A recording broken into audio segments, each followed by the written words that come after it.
Hello everyone, it's me again. My name is Wang Fu. I'm 8 years old. I live in the city to study at Filipino Primary School. Nice to meet you. Today we are going there to read our book.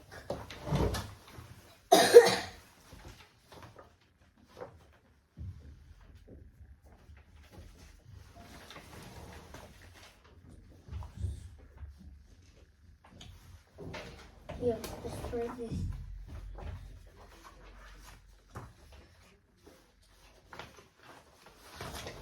The Fish and the Rain by Flora and Steele. Once upon a time, there lived a baron who was a great magician and could tell by his arts and charms everything that was going to happen at any time. Now, this great lord had a little son born to him as heir to all his castles and lands. So when a little lad was about 4 years old, wishing to know what his fortune would be, better look in his book of fate to see what it foretold. Lo and behold, it was written that this much loved, much prized heir to all the great lands and castles was to marry a low-born maiden. So the baron was dismayed and set to work by more arts and charms to discover if this maiden were already born, and if so, where she lived. And he found out that she had just been born in a very poor house, where the poor parents already had 5 children. So he called for his horse and rode far away until he came to the poor man's house. And there he found the poor man sitting at his doorstep, very sad and doleful. "What is the matter, my friend?" asked he, and the poor man replied, "May it please the owner, a little lass has just been born to our house, and we have 5 children already, and where the bread is to come from to fill the 6th mouth, we know not." "If that be all the trouble," said the baron readily, "maybe I can help you. So don't be downhearted. I am just looking for just a little lass to be a companion to my son. So if you will, I will give you 10 crowns for her." "Well done, man," he nodded with joy, since he was to get good money, and his daughter, he thought, a good home. Therefore he brought out the child then, and there at the baron, wrapping the babe in his cloak, rode away. But when he got to the river, he flung the little thing into the swollen stream, and said to himself as he galloped back to his castle, "There goes fate." But you see, he was just so mistaken, for the little lass didn't sink. The stream was very swift, and a long close kept her up till she caught in a snare just opposite a fisherman who was mending his nets. Now the fisherman and his wife had no children, and they were just longing for a baby. So when the good man saw the little lass, he was overcome with joy and took her home to his wife, who received her with open arms. And there she grew up, the apple of their eyes, into the most beautiful maiden that ever was seen.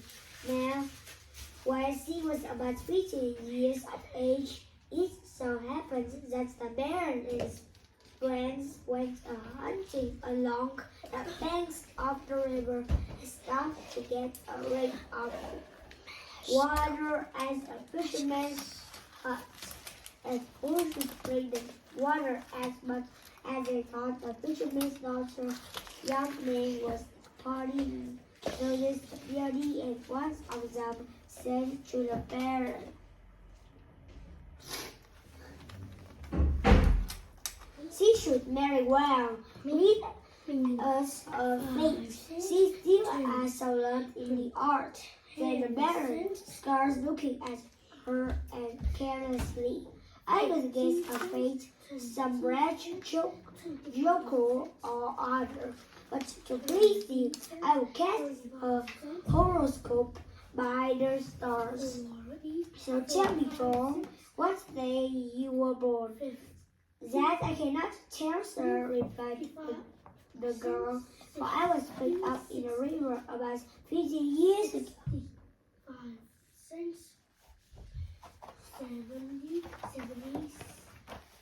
Then the Baron grew pale.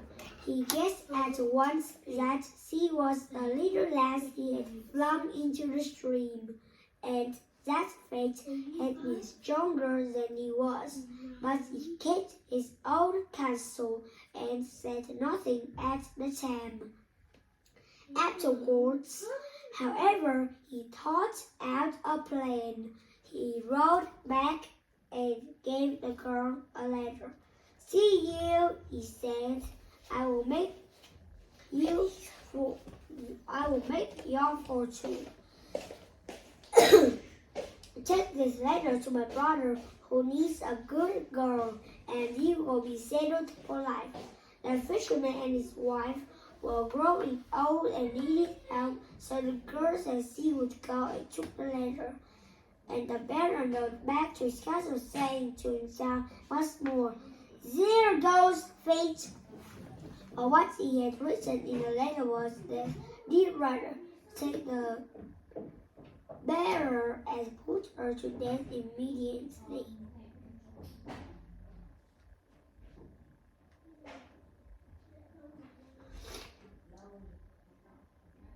But once he was so mistaken, since on the way to the town where his brother lived, the girl had to stop the night into a little inn, and it so happened that very night a gang of thieves broke into the inn, and not content carrying off all that the innkeeper possessed. They searched the pockets of the guests and found a letter which the girl carried. And when they read it, they reasoned it was mean trade and the sale. So they got to sit down and ticket, pen, and paper, wrote instead, "Dear brother, take the bearer and marry to my son without delay."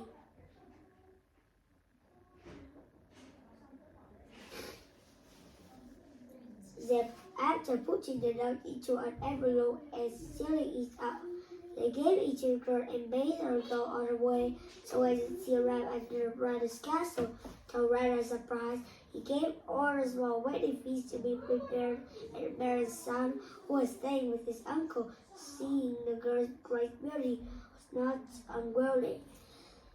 So they were fast wedded.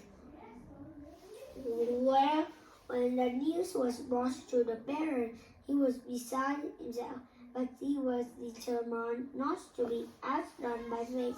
So he rode quickly to his brothers and pretended to be quite pleased. And then one day, when no one was near, he asked a young bride to come for a walk with him. They were close to some cliffs, sailed on the boat, and was throwing her over into the sea. But she begged on for life. "It's not my fault," she said. "I've done nothing. It is fate. But if you will spare my life, I promise that I will brush against fate also. I'll never see you or your son again until you desire it. That will be safer for you to see you. The sea may preserve me as the river did." Well, the Baron agreed to this, so he took off its gold ring from his finger and flung it over the cliff to the sea and said, "Never did you show me your face again, so you can show me that ring likewise."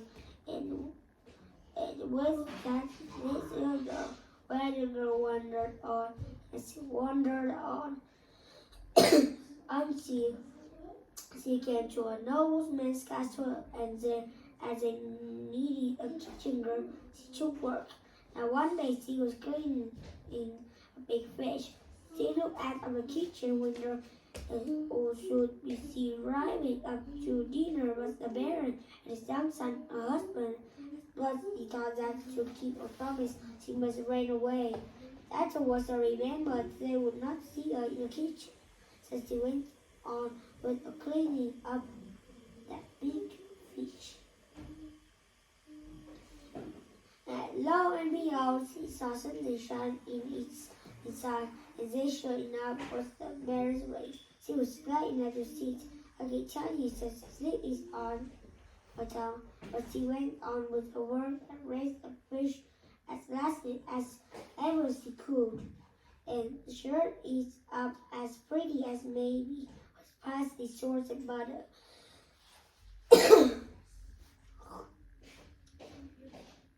Well, when it came to the table and the guests liked it so well that they asked the host who cooked it.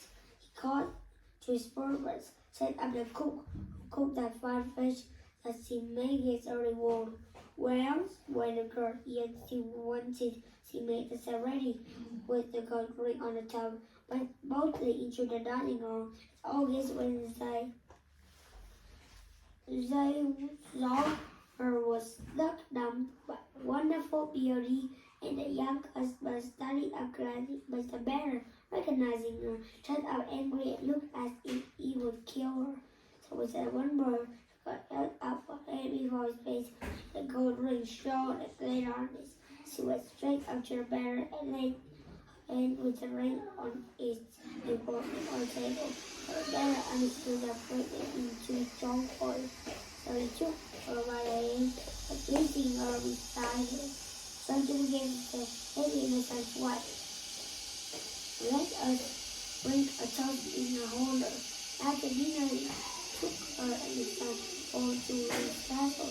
They all lived as happy as could be forever afterwards.